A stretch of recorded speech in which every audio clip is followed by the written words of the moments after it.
late, getting out early. Payment to do lead gen. Ask Yusuf about that, where he's actually getting paid, whereas most people traditionally pay. And Yusuf, raise your hand, TA. So he's got a hilarious executive education story. So grab him afterwards. That's a check. Guacamole recipes. There's 9 of them. Okay. The old way to do a bio was, oh, read how great I was in the 1980s. Okay. It's the old bio. Have you ever read those bios before? They're like awesome, but how does it apply to me? I try to do. Here's what I did bio. You can too. And that's on my, I think, one of my Stanford things. I think it's StartX. If you just type in Larry Chiang guacamole recipe, there's literally 80 things for you to execute. If you like what I did, you can do that same thing. So if you just type in Larry Chiang guacamole recipe. The reason I call it a guacamole theme, anybody like guacamole? Yeah. It's really easy to make, right? It's really also hard to make really, really, really well. And oh my gosh, I've had Mexican students here. And this is what's awesome. Okay. I go by a Mexican name. Larry's my given white name because it's Lawrence, and Larry makes me approachable. My Mexican name is Lorenzo, and I do make really good guacamole. I grill the bell peppers, and then I puree, and then I chill them, and then I put them right in the guacamole. You're like, what? What is that? Okay, and then just put the cilantro and the lime. 9 guacamole recipes, okay? If there's a recipe that I missed, I'm trying to crash whatever, or I'm trying to, whatever, okay? You and I will sit down and we can come up with guacamole recipe, okay? Number 10. In the same way that Tom yesterday added content, okay, from that prezo that with all that stuff. Same way with my guacamole recipe number 10, okay? Some maneuvers that you guys want to do. I think we're almost done. Transition from guest to host. Right now, who feels like a guest in Silicon Valley? Right? Nearly everybody. Oh my gosh, only a third of the room. Everybody feels like they own Silicon Valley already. They got it wired. Love it. Love it. Transitioning from guest to host. I will have you guys co-host a party, okay? It's on Eventbrite, and it's on Wednesday, next Wednesday. I think it's like 6:30 to 8. Eric Ries has minimum viable product, okay? I have minimum viable party. I hosted a party for, thank you for laughing. I hosted a party for 11 minutes. Most people, when you say party, oh, open bar, 2 hours. I am notoriously scandalous, but guess what? All my parties are water-based. Literally, like, there's nothing else but like a 5-gallon jug of Arrowhead that I lifted from, the night building. I'm joking, I didn't steal it from the night building. But no, 5-gallon jugs of water here, they're everywhere. You just get one of those little holders, okay? You put the spigot right up here, okay?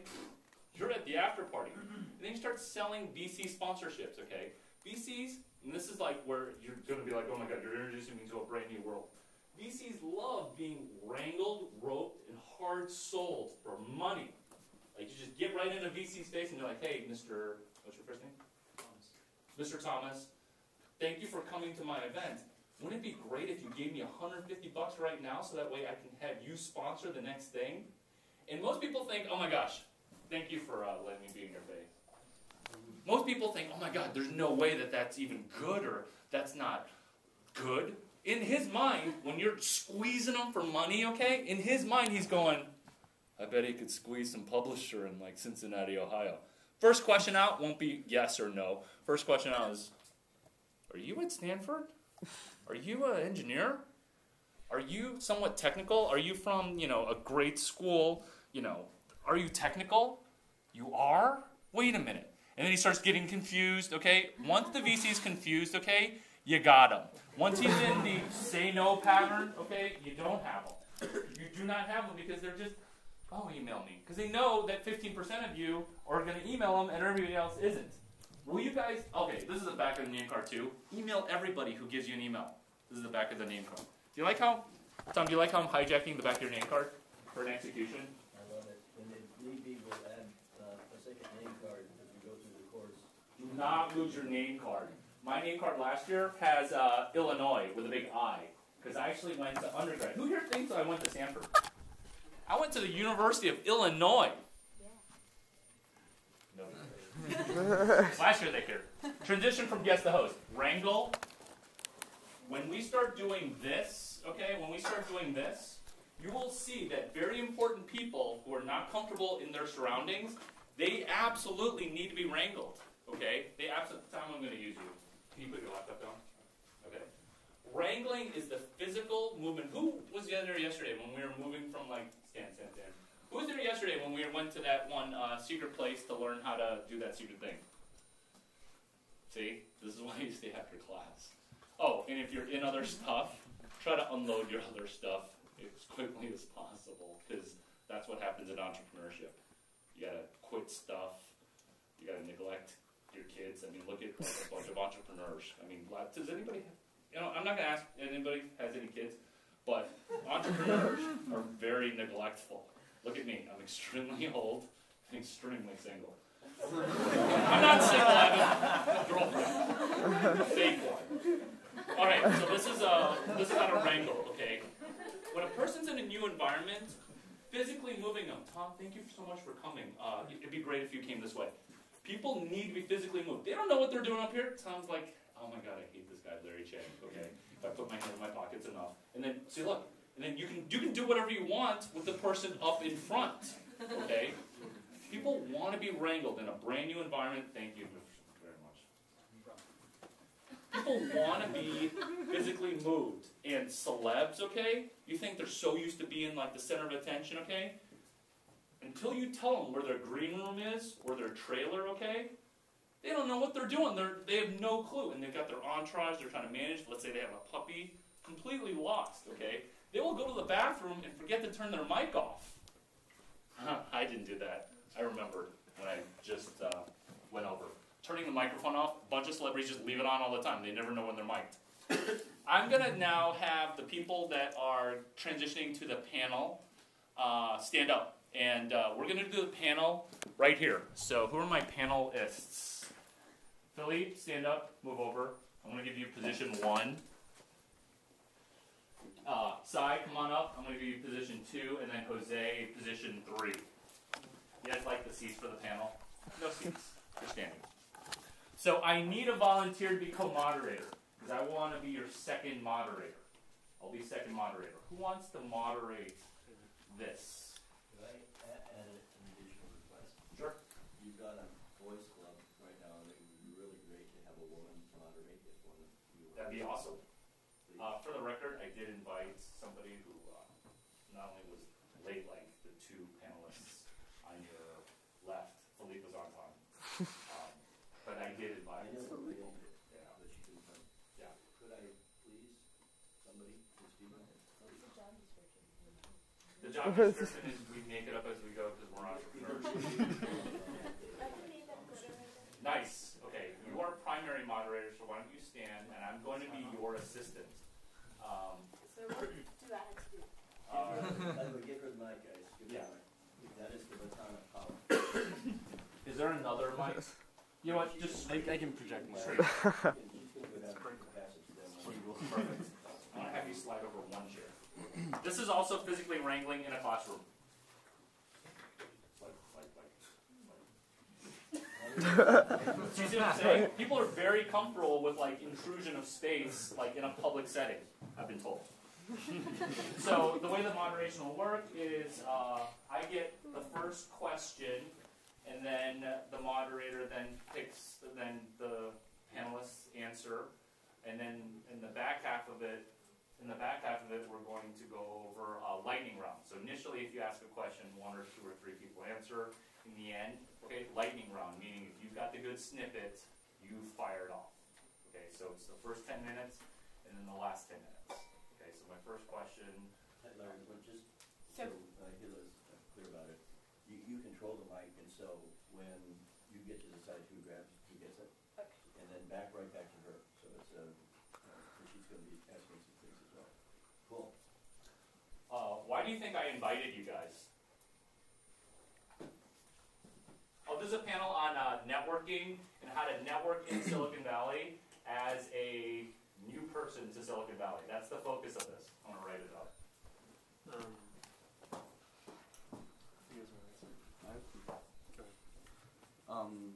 Hello. Hi, I just want to introduce myself briefly. My name is Felipe. I want to thank Tom for giving me the opportunity of being here, as well as Larry. So to answer your question, Larry, the reason I'm here, or I think the reason we're here, is because we've managed to scoop up a little bit of experience of what it is like to be in the real world or real Silicon Valley, and actually do the things that Larry has been talking about. That sounds right. So do I have to ask the next question, or? Okay, so what do you guys have to give to the Silicon Valley and to this class? You mean as an advice? Like as a personal assets or competitive advantage?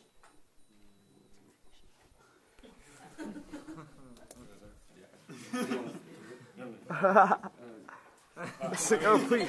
I think the main thing is just meeting people and learning from the environment around you.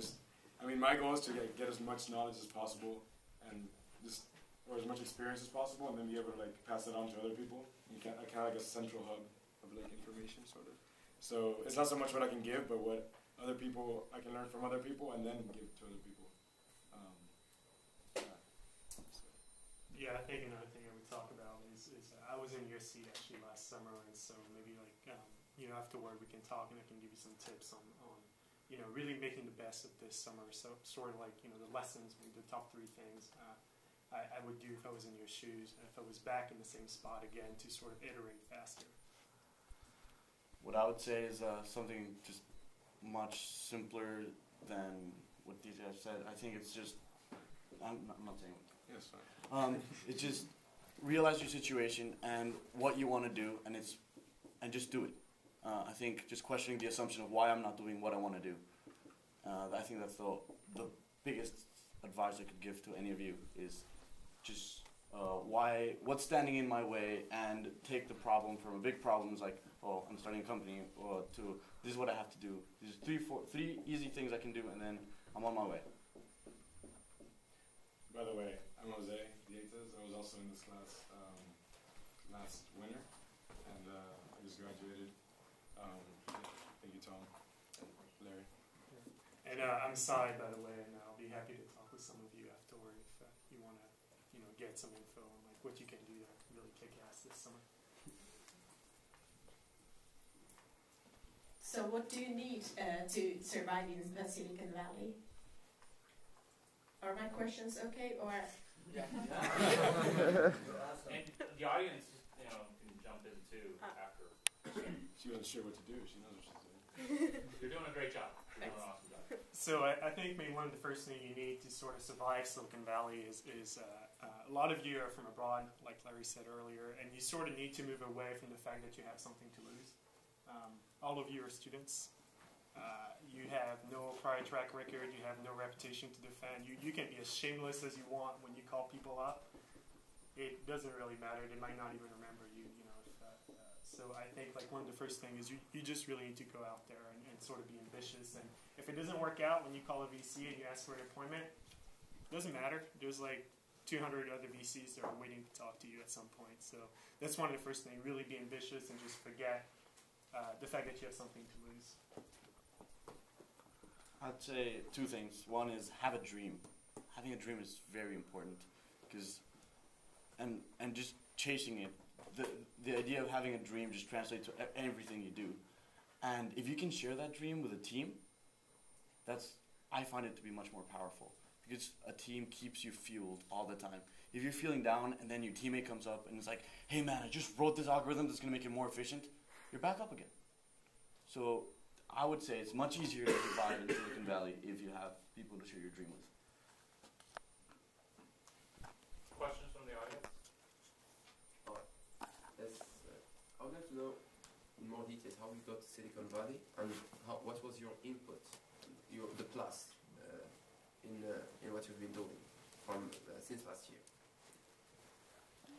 Anyone? Okay, whatever. I would love to hear from all of you. Okay. Okay, so just a little background on me. I'm from Colombia. I grew up, I lived there 7 years. Then I moved to Venezuela, where I learned to speak English 8 years of age. And then I moved to Mexico City, lived there 6 years and a half, and then I came to Stanford to do my undergrad, and then here I started talking with some friends about ideas, and that's when we started creating our venture. And since then, it's been, you know, handling schoolwork and doing making a company, really, and just getting to know the team and everything. And I don't know how much detail you want me to go into of the company itself, or... What kind of tasks you accomplish? Okay, I mean, what we're trying to do, our company is Salsa. What we're trying to do is social networking where people actually get together, like physically, which we believe that friendships occur in real life.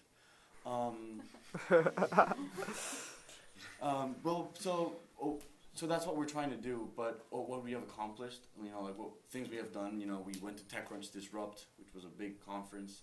We've been to a lot of mixers with VCs, and, you know, we had breakfast with some VCs. We had a lot of breakfast with Larry. So, Thank you. Do you guys want to tell something about your ventures, or? Right. Well, as far as my background, I'm actually French American, so I came to the U.S. when I was a kid, and I came to the Valley. I think when I was about 16, my mom started a company, so that's sort of like when I started being thrown into the whole Silicon Valley mix. As far as ventures, I've helped start a company that eventually got venture-backed, purephone.com. It was interesting, but I later moved on. I came to Stanford only about a year ago, and I've been sort of involved in different things. I do a lot of scientific research, actually, if some of you are interested in talking about that. More recently, I've started another company where I'm really looking at sort of, I'm really interested in data, sort of all the data that mobile users can generate, and sort of try to help big companies leverage it and understand some of the behavior that go behind, you know, shopping inside of a store, what impacts people into purchasing a product over another, and I think you can leverage a lot of those things. So I think at this point I'm more sort of like in a research lab mode, where I'm with my friends, we try a lot of different ideas, and by the way, I'm down for anything. Some of you like have a cool startup idea you want to pitch to me. I'm a coder, so you know. The reason I was late, I was coding all night, so yeah, it's a little bit early for me to come here at 9. So yeah, that's pretty much my background. You know, it's like I did stuff in the past, and I think the way I approach the Valley now, it's like I like to be very informal in the way I go about, you know, trying to find the next big thing. It's not so much about writing a business plan. It's not so much about even talking to VCs. It's really about go out the door, talk to customers, figure out what they want. And that's sort of like the things I kind of picked up along the way of, you know, from the moment I came to the Valley to now, I guess. Thank you. And do you have? So I was born in Puerto Rico, lived in the Dominican Republic and Spain. I also learned Spanish, like in 3rd grade to 4th grade, and English. And yeah, so I've done lemonade stand stuff my whole life. I mean, the last one I was doing was selling textbooks, like undergrad here. That was kind of fun. But then, yeah, I was an E145, and I just had an awesome team who was just, whenever I doubted or anything, like they were just like giving me, they just encouraged me, and I think that's a really big thing, just having an awesome team. Not just even talented is really important, and also motivated. It just makes it so much. It just makes it work, and I mean that's why we're still working on it. When I came out of E145, and we're still working on it through the summer.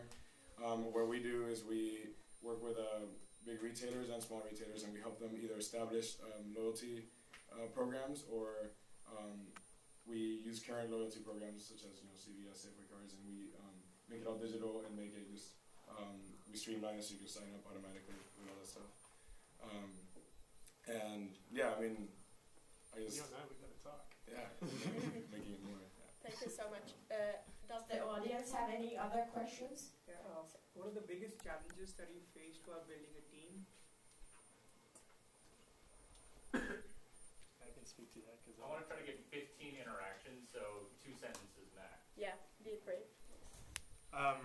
One of the biggest challenges you'll face in trying to build a team, there's a lot of people that want to do entrepreneurship, but there's not a lot of people that know how to execute.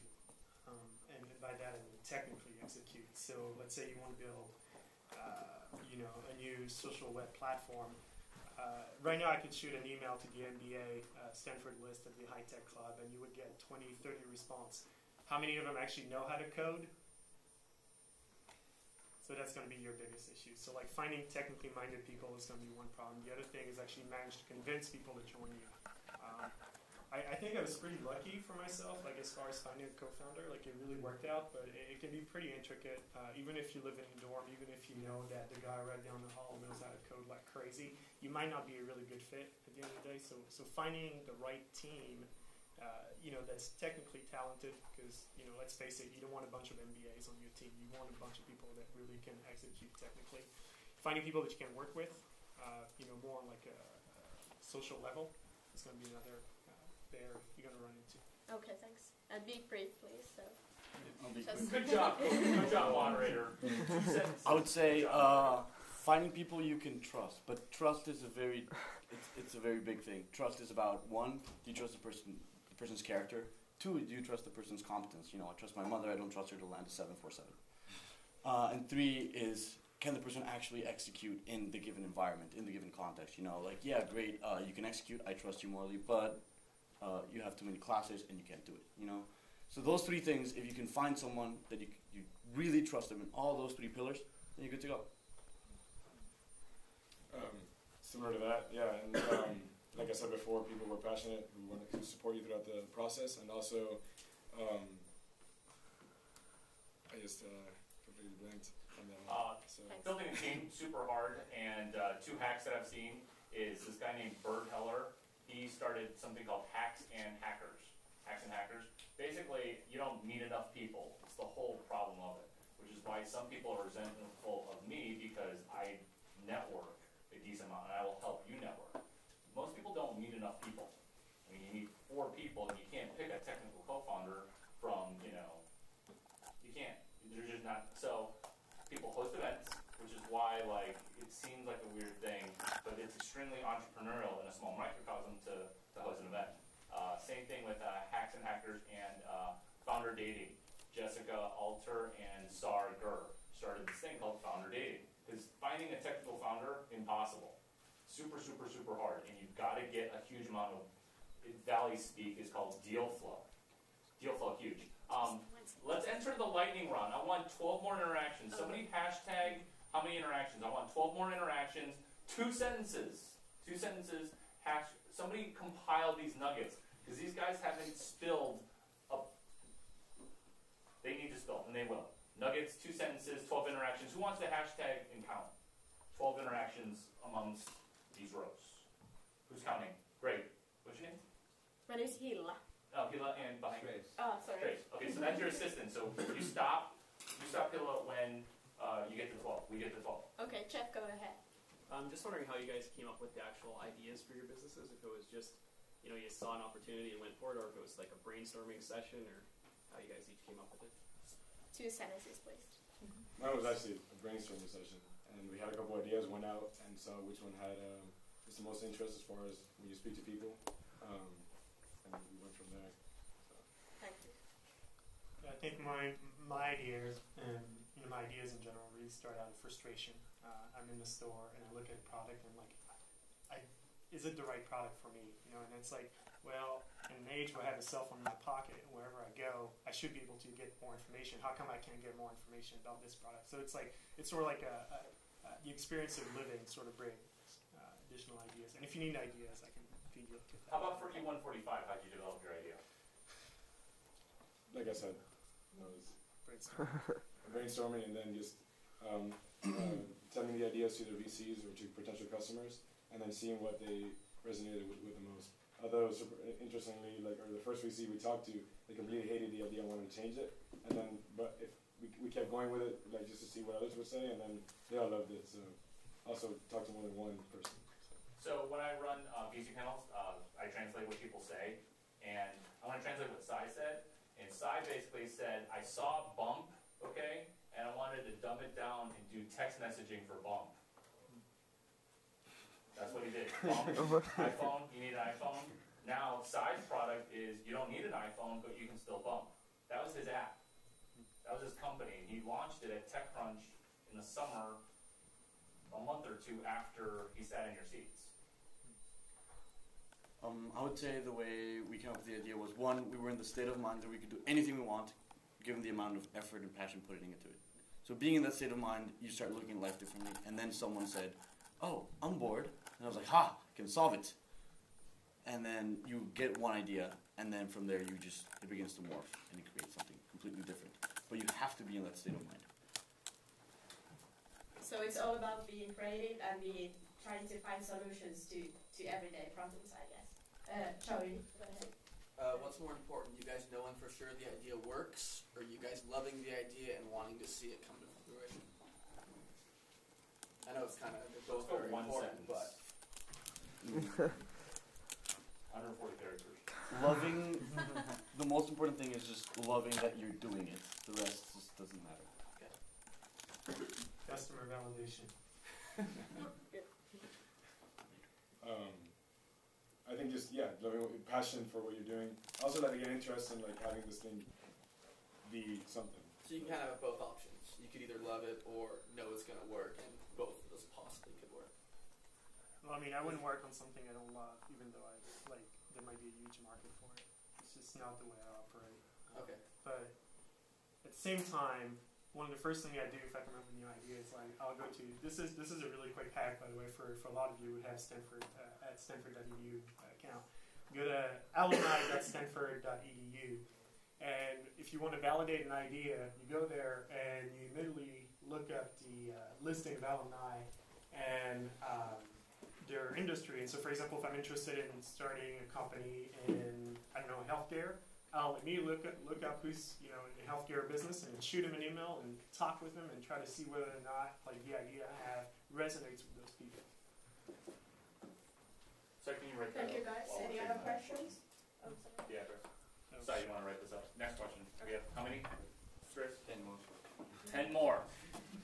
One sentence. Oh yeah, I didn't name it. Actually, everything is around only IT field, or is that Silicon Valley has only to do with computers and things like that? Because I see everything going on software and the web thing. I can answer that too, actually. So I'm actually a researcher in material science. So I think as a student and as an undergrad, it's not necessarily that all Silicon Valley is software, but I think in your shoes, the odds of actually being able to start a lithium-ion battery startup are zero. And I'm just being honest. You're not a candidate PhD student of anything. So I mean, you can try to start things outside of software that can be non-technical, and these are definitely within your reach. But starting something that's really scientific in its nature is something that first you're going to have access to a lab.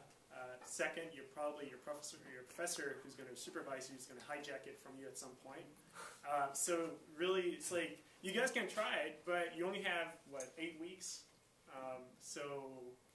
What about the green energy and clean tech? So, I mean, clean tech is sort of where I'm getting to. If you want to do software-related clean tech, like energy management, maybe you can try that out. If you want to try hardware, if you want to try something that does take a lot of R&D,